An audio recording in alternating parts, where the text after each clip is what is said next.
Hi, today I'm with Katie Cooper from the Florida chapter of the ALS Association and Gary DeSotti, who is the fundraiser extraordinaire.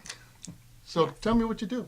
Wonderful. We're with the ALS Association Florida chapter, and we are having fundraising events to raise awareness and much needed funds to support our patients living with ALS here in the state of Florida. And Gary is one of our top fundraisers. I met Doug McGinnis from Cheval about 4 years ago. Matter of fact, Lou, you bought the house that they originally had in Cheval. And I wanted to do something in retirement to volunteer, and this seemed like the best thing I could do, and it's become a passion for me. I do whatever the chapter needs me to do, from loading trucks, loading and unloading trucks before and after the walks and the rides, and go to Washington for their advocacy conference and raise a little money on the side. So it's a full-time job. Pretty much. That's people say I'm the busiest retired person they know. Well, it's good to do that, 'cause some people come down here retired to do nothing, and that doesn't help much. But as long as you're doing what you're doing, you're making a difference, and that's a good thing. That's what I'm trying to do. Yeah. Have they made progress with ALS? You know, right now we're looking to identify treatment options that will help prolong the quality of life of our patients. Yeah. So that's the direction that we're moving in. But to date, we have no known treatment and no known cure. So, which is why the work that we're doing here on a local level and the fundraising capacity is so important. Well, that's what makes ALS so tough, because it's so hard to pinpoint and diagnose, because every patient's situation is a little bit different. Absolutely, Yeah. absolutely. And we need to identify those genetic markers so we can make those breakthroughs that will help us help And patients. well, Doug McGinnis is a rather unusual case in the fact that he's done so well for so long, Yes. and even made trips to China to do some experimental activity over there. And It seems like that the trips that he did make, I guess 5 trips, and 4 times he got stem cell treatments and lumbar punctures, and it had to have helped him because it's been over 10 years, which is outside the bar of the typical 2 to 5 years. And he struggles, but he hangs in there. He's a trooper, and he's a wonderful man. And it's hopefully with the stem cell trials that are going on in this country and different drug trials, hopefully soon we'll have something that will be there for treatments for the patients that might either slow or stop the progression, which will be tremendous. well, it's helped Doug an awful lot, because for such a long time he's been in that situation, and he still puts up with us. Yeah. So something must be going, Yeah. going in the right direction. Now, tell me about the upcoming events.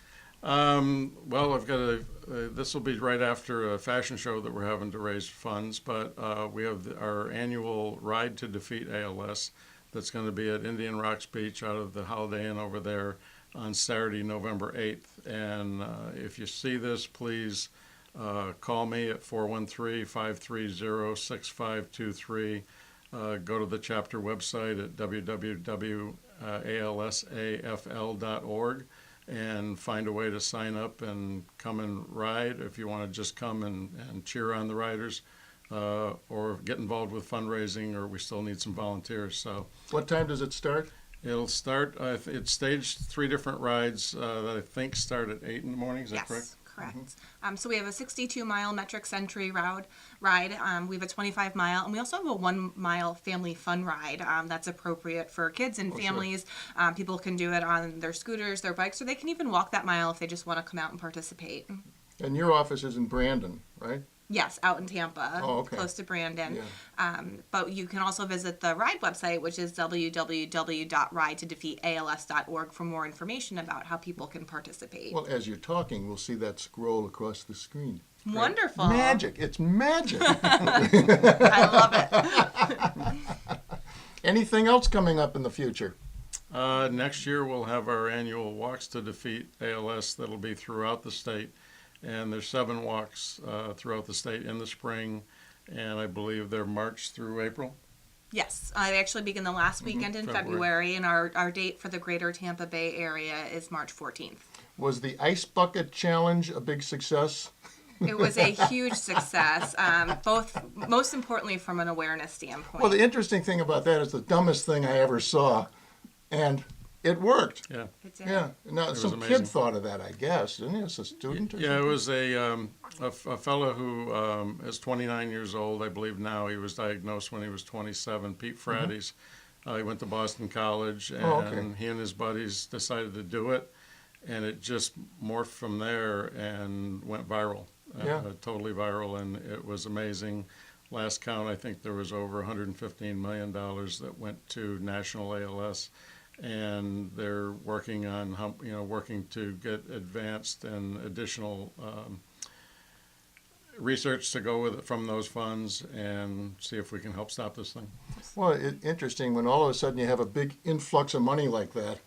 You end up with the people saying, "Now what?" Yep. You know, it's kind of an interesting dilemma and a good one. It is, and it's Yeah. business as usual. You know, we're sure. still going to be dedicating the same percentage of dollars to our advocacy programs, our research programs, Yeah. patient care, and just making sure that we can increase the quality of our patients' lives. Well, you're doing a great job. Thank you. Yeah. And the monies that we raise here in Florida stay here.